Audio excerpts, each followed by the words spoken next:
For 20 years, there was one woman in every important photograph my family ever took. Birthdays, graduations, summer vacations, Thanksgiving dinners, my parents' anniversary parties. Her name was Claire Bennett. I called her Aunt Claire. She wasn't related to us. At least, that was what I had been told my entire life. My mother always introduced Claire as her best friend from college. My father treated her like family. She had a key to our house, knew where we kept the extra blankets, remembered everyone's birthdays, and somehow always stood close enough to my father in family photographs that, looking back, I should have noticed. But I didn't. None of us did. Then my father passed away at 68. 3 weeks later, my mother, my younger brother, Claire, and I sat in an attorney's office while my father's estate papers were read. Most of it was ordinary. The house went to my mother. His savings were divided according to plans we already knew about. A few sentimental belongings were assigned to my brother and me. Then the attorney stopped. He looked directly at Claire and read one sentence that changed every photograph from my childhood.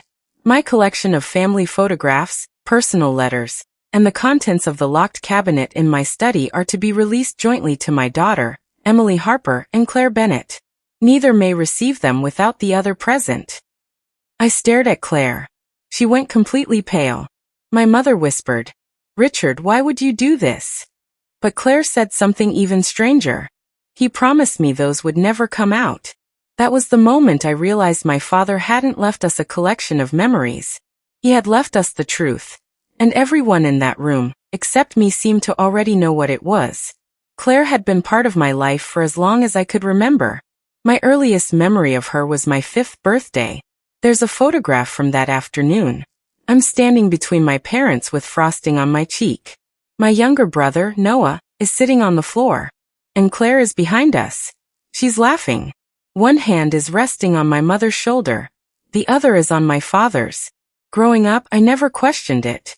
Children accept the world they're given. If adults tell you someone is family, that person becomes family. Claire attended school performances. She came on vacations. She helped my mother decorate for birthday parties. When I graduated from high school, Claire cried almost as much as my parents. When I left for college, she gave me a small silver bracelet. "Something to remind you that there are always people waiting for you at home," she told me. I hugged her. I loved her. That's important to understand. Claire wasn't some distant woman who suddenly appeared in my father's will. She had helped raise me, which made what happened next hurt so much more. After the attorney finished reading the papers, nobody moved. I looked at my mother. Why is Dad giving Claire access to private family letters? Mom stared at the table. Claire answered instead. "Emily, this isn't the place." I almost laughed. The attorney just read my father's will. I think this is exactly the place. Noah looked as confused as I felt. Then I noticed something. My mother wasn't confused. She was angry. Not shocked. Not surprised. Angry. She turned toward Claire. "You told me Richard destroyed those letters." Claire lowered her eyes. "I thought he had." My stomach dropped. "What letters?" Silence. The attorney quietly explained that his responsibility was limited to carrying out my father's written instructions. The cabinet could be opened whenever Claire and I were both ready. I stood. "I'm ready now." Claire looked at me. For the first time in my life, Aunt Claire looked afraid of me. I'm not. That night, I went through old family albums. I don't know what I expected to find. Maybe proof that I had imagined the tension. Instead, I found Claire everywhere. At first, the pictures felt normal. Then I started looking at them differently. Not at Claire. At my parents. In one photograph from a beach trip when I was 9, my father was watching Claire while everyone else faced the camera. In another, Claire stood beside me at my middle school graduation, while my mother stood several feet away. Then I found a photograph I had never noticed before. I was probably 6 months old. My father was sitting on our old living room couch holding me. Claire sat beside him. My mother wasn't in the picture. On the back, in my father's handwriting, were 4 words. "The family we protected." I read it again. Protected from what? Or from whom? I called my mother. She answered immediately. Mom, what does the family we protected mean? There was a long silence. Then she said, "Put the photographs away, Emily." That answer told me everything I needed to know. There was something to find. The next morning, I drove to my parents' house. I still called it my parents' house even though my father would never walk through the door again. Mom was sitting at the kitchen table. She looked exhausted. I placed the photograph in front of her. "Tell me." She barely looked at it. "Your father should have told you." "He can't." Her face tightened. I regretted the words immediately, but I didn't take them back. Because that was the problem. Dad had left behind a secret and made the rest of us carry the consequences. Mom finally said, "Claire and your father knew each other before I knew either of them." That surprised me. I had always been told Mom and Claire met first. How long before? Several years. Were they together? Mom looked toward the window. For a while. My chest tightened. Suddenly every photograph felt different. So Dad dated Claire? Yes. And you became best friends with her afterward? Mom gave a bitter little smile. That isn't exactly what happened. My mother told me the story slowly. Dad and Claire met in their early 20s. They became close.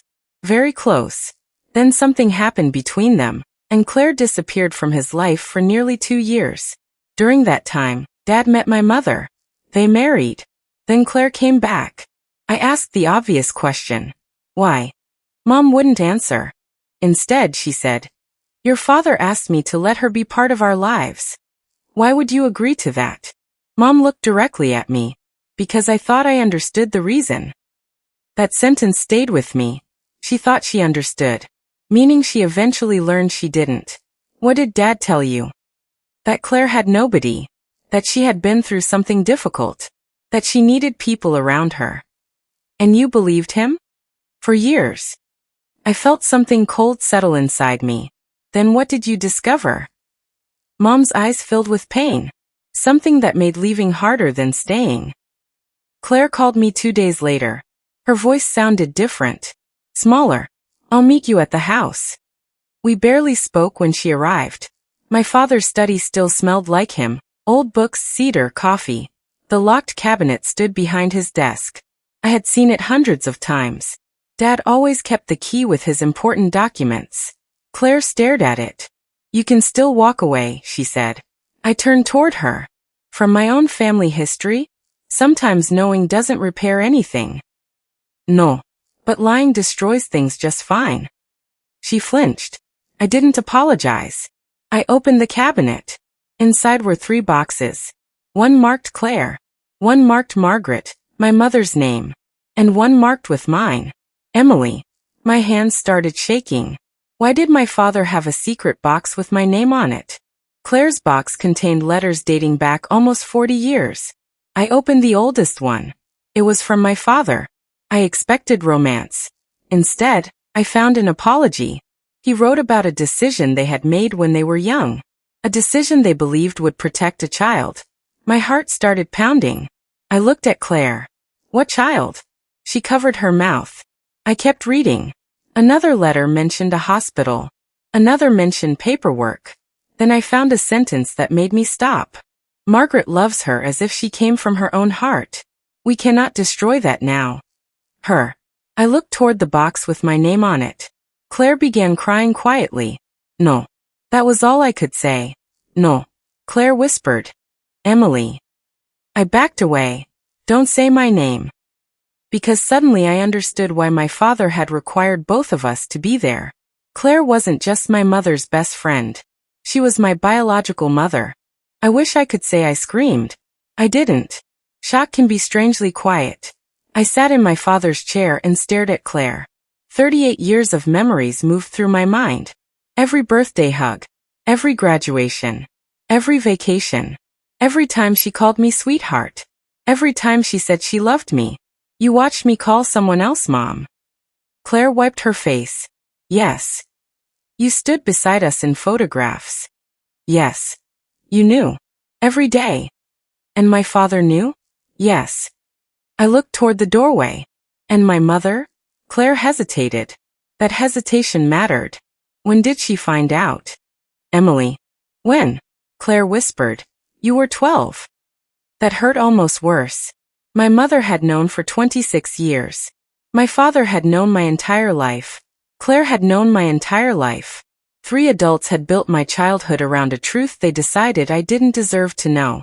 Claire told me she had been 22 when she became pregnant. She and my father were young, unstable, and constantly separating and reconciling.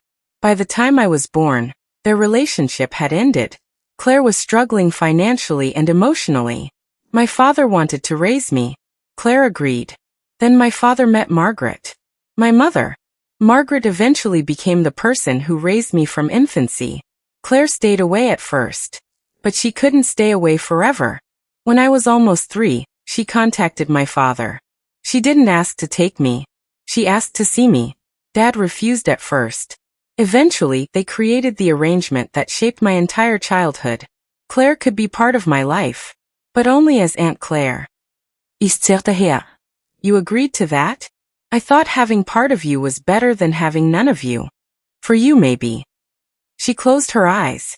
I continued. Did anyone ever ask what would be better for me? She had no answer. Mom came into the study later that afternoon. I was still sitting beside the open boxes. She saw my face and knew. I asked one question. Why didn't you tell me when you found out? Mom sat across from me. Because by then, I was terrified of losing you. You were my mother. Why would you lose me? Because I discovered everyone else had known something about you that I didn't. Her voice cracked. She explained that she had accidentally found one of Dad's letters when I was 12. She confronted him. He confessed. Mom wanted Claire gone. Dad refused. That became one of the biggest arguments of their marriage. Then Mom made a decision. She allowed Claire to stay in my life under one condition. Nobody would ever tell me. So you weren't protecting me. Mom began to cry. I thought I was. No. You were protecting your place. She couldn't deny it. And that was when I understood something painful. People can love you deeply and still betray you for selfish reasons. Love does not automatically make every decision loving. Noah arrived that evening. Nobody had told him yet. I did. He stared at me like he thought I was joking. Then he looked at Mom. You knew. She nodded. He turned toward Claire. You're Emily's mother? Claire said quietly. Biologically, yes. Noah sat down. Then he asked the question I hadn't considered. Does this mean Emily isn't my sister? I looked at him. For the first time all day, my answer came easily. I'm your sister. He nodded. Okay. That was it. Noah didn't need paperwork. He didn't need biology explained. He knew what 35 years of being siblings meant. And strangely, his simple response gave me more comfort than anything the adults had said. I almost forgot about the third box. The one labeled Emily. Inside were photographs. Dozens of them. But these weren't ordinary family pictures. They were duplicates. Every important photograph Claire had ever appeared in had another copy inside that box. My first birthday. My first day of school. My graduation. Family vacations. College. My wedding. On the back of each photograph, my father had written a date and a short note. Then I reached the final envelope. It was addressed to me. Dad had written it 6 months before he passed. I sat alone before opening it. Dad's letter didn't ask me to forgive him. That mattered. He wrote that he had spent decades convincing himself silence was protection. At first he believed I was too young. Then he thought I was too sensitive. Then I was starting high school. Then college. Then building a career. Then getting married. There was always another reason to wait. Eventually he realized the truth. He wasn't waiting for the right time for me. He was waiting for a time when telling me would no longer cost him anything. That time never came. He admitted he had been afraid I would look at him differently. He was right. I did. But the hardest line came near the end. Claire lost the right to call herself your mother when we made our decision, but I never had the right to erase the truth that she was. I put the letter down. For the first time since Dad died, I cried for him. And I was angry with him at the same time. A week later, Claire asked if she could explain the photographs. I almost refused. But I needed to understand. She told me that when she returned to my life, Dad had one rule. She could never privately create a separate version of our family. No secret photographs. No hidden celebrations. No pretending I belonged to her instead of Margaret. So Claire appeared in family photographs openly. Always visible. Always present. But never identified as my mother. That was how your father justified it, she said. He said we weren't hiding you from me because I was allowed to be there. I shook my head. You were hiding yourself from me. Claire looked down. Yes. That was exactly what those photographs represented. The truth had been standing in plain sight for 20 years. I simply hadn't been given the language to recognize it. There was one thing I still needed to ask. Did you ever want me back? Claire's face changed. Yes. When? Almost every day. Then why didn't you fight for me? She took a long time before answering. Because wanting to be your mother and being capable of giving you the life you already had were two different things.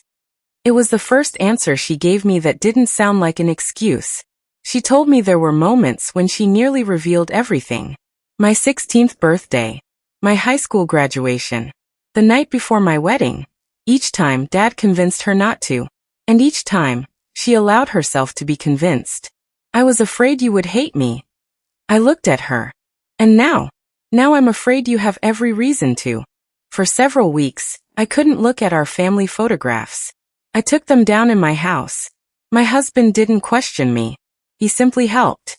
One evening, I placed all of them across the dining room table.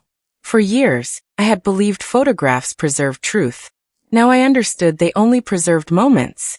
The people inside them could still be hiding entire lives. I picked up one from my college graduation. Dad was smiling. Mom was holding my arm. Claire stood behind me. 3 people who loved me.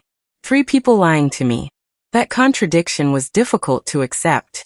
But eventually I realized I didn't have to choose between believing they loved me and believing they betrayed me. Both were true. About 2 months later, I asked Mom and Claire to come to my house. Not because I wanted a dramatic confrontation. I was tired of being the person carrying everyone else's unfinished conversation. They sat across from each other at my dining room table. I asked Mom, "Did you resent Claire?" "Yes." Claire looked down. I asked Claire, "Did you resent Mom?" She whispered, "Sometimes." Mom looked at her. "For raising Emily?" Claire shook her head. "For getting to be called Mom." The room went silent. Then my mother said something I will never forget. "And I resented you because every time Emily hugged you, I wondered if some part of her recognized you." For nearly 3 decades, these women had smiled beside each other in photographs while carrying that fear, that jealousy, that grief, and neither had been honest enough to admit it. Eventually, both women asked some version of the same question. What happens now? Claire never directly asked me to call her Mom, but I could tell she wondered if I might. My mother wondered the opposite. I refused to make my identity into another competition between them. Margaret was my mother. She raised me. She stayed up when I was sick. She helped me through school. She taught me how to drive. She was there for every ordinary day that never made it into a photograph. Claire was my biological mother. That truth mattered too. But biology couldn't erase 38 years. And 38 years couldn't erase biology. I told them both. I'm not choosing between you. You already made enough choices about my life without me. Neither argued. Months passed. The anger softened. It didn't disappear. Forgiveness, I learned, isn't pretending the betrayal never happened. It's deciding how much power that betrayal gets to have over the rest of your life. One afternoon, I found that old photograph of my father holding me as a baby with Claire sitting beside him. The one labeled, "The family we protected." For the first time, those words didn't make me furious. They made me sad. Because Dad had spent his life believing protection meant controlling what someone was allowed to know. I placed the photograph back on my shelf. Not because I approved of what they did. Because it was mine. My history belonged to me now. All of it. My father's will divided property. It transferred accounts. It assigned possessions. But the most important thing he left me wasn't money. It was permission to finally know my own story. I still call Margaret Mom. I still call Claire Claire. Our relationship is different now. More complicated. But also more honest. Sometimes Claire and I have lunch. Sometimes we talk about the years she watched from the edge of my life. Sometimes I get angry all over again. And she lets me. She doesn't ask me to make her feel better anymore. My mother and I are rebuilding something too. Trust doesn't return because someone apologizes. It returns slowly, through honesty repeated over time. And my father? I miss him. I love him. And I'm still angry with him. I used to think grief required me to remember him only for the good things. It doesn't. Someone can give you a beautiful childhood and still make a decision that hurts you decades later. Someone can love you and still fail you. Both truths can exist in the same family. There is one final photograph on my living room shelf now. It was taken at my wedding. Dad is on one side of me. Mom is on the other. Noah is laughing behind us. And Claire is standing near the edge of the frame. For years, I thought it was simply a photograph of my family and my mother's best friend. Now I know better. Everyone in that photograph knew who Claire really was. Everyone except me. And maybe that is the lesson my father understood too late. A family secret doesn't disappear because everyone agrees not to speak about it. It simply waits. It waits inside old letters. Inside locked cabinets. Inside uncomfortable silences.